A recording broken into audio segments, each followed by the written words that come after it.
আলাইকুম viewers, welcome to Tanzina's recipe. আশা করি আপনারা সবাই ভালো আছেন। আজ আমি আপনাদেরকে খুবই স্বাদের হাঁসের মাংস বোনার রেসিপি তৈরি করে দেখাবো। এখন যেহেতু শীত এসেছে, ঘরে ঘরে সবাই কম বেশি হাঁস রান্না করে খাবে। তো কীভাবে রান্না করলে গন্ধ লাগবে না সেটাই শেয়ার করব। চলুন তাহলে শুরু করা যাক। প্রথমে আমি চুলায় একটা হাঁড়ি বসেছি, তার মধ্যে দিয়ে দিলাম 1/2 কাপ পরিমাণের তেল। তারপর দিয়ে দিচ্ছি 1.5 কাপ পেঁয়াজ কুচি, দিয়ে দিচ্ছি স্বাদ মতো লবণ। লবণটা দিলে তাড়াতাড়ি পেঁয়াজটা সফট হয়ে যায়। তারপর দিয়ে দেবো এখানে গরম মশলা, 3 টুকরা দারচিনি, 5-6টি লং, 6-7 পিস এলাচ, 2টা তেজপাতা ছোটো সাইজের ছিঁড়ে দিয়ে দিলাম। আর একটু নেড়ে ছেড়ে তারপর ঢাকনা দিয়ে ঢেকে দিব 2-3 মিনিটের জন্য, তাতে করে পেঁয়াজটা তাড়াতাড়ি সফট হয়ে যাবে। তো 3 মিনিট পর ফিরে এলাম। এখন দিয়ে দেবো এখানে 1.5 টেবিল চামচ আদা বাটা, 1.5 টেবিল চামচ রসুন বাটা।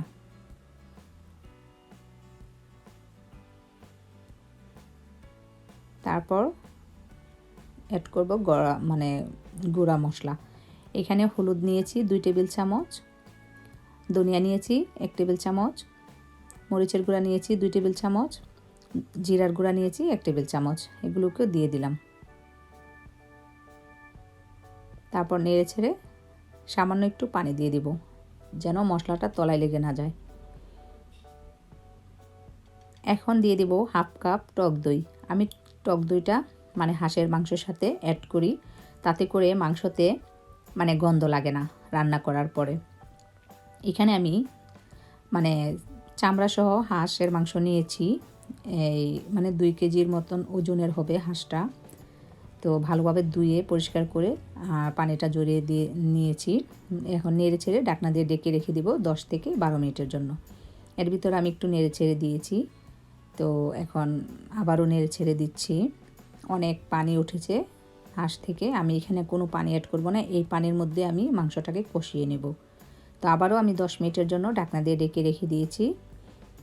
তো এখন একটু নেড়ে ছেড়ে দিচ্ছি। আবারও আমি ঢাকনা দিয়ে ঢেকে রেখে দেব আরও 5 থেকে 7 মিনিটের জন্য। তো এখন আমি একটু নেড়ে ছেড়ে দেব। আস্তে আস্তে করে মাংসটা কষানো হচ্ছে, আর মাংসর যে ঝোলটা বের হয়েছে এটা কমিয়ে গিয়েছে।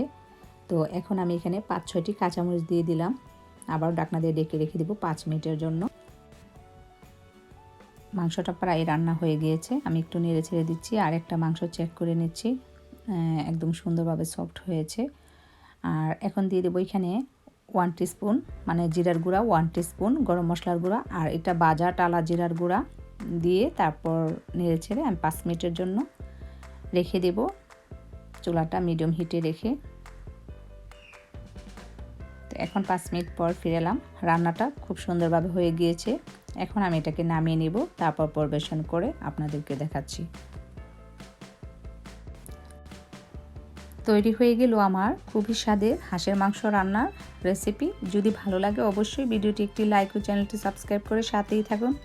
এটা চিটা রুটি, তারপর চিতল পিঠা, ভাত, রুটি যে কোনো কিছুর সাথে খুবই মজা। আর এভাবে করে আপনারাও ট্রাই করবেন। তো আজ এই পর্যন্তই। সবাই ভালো থাকুন, সুস্থ থাকুন। আল্লাহ হাফেজ।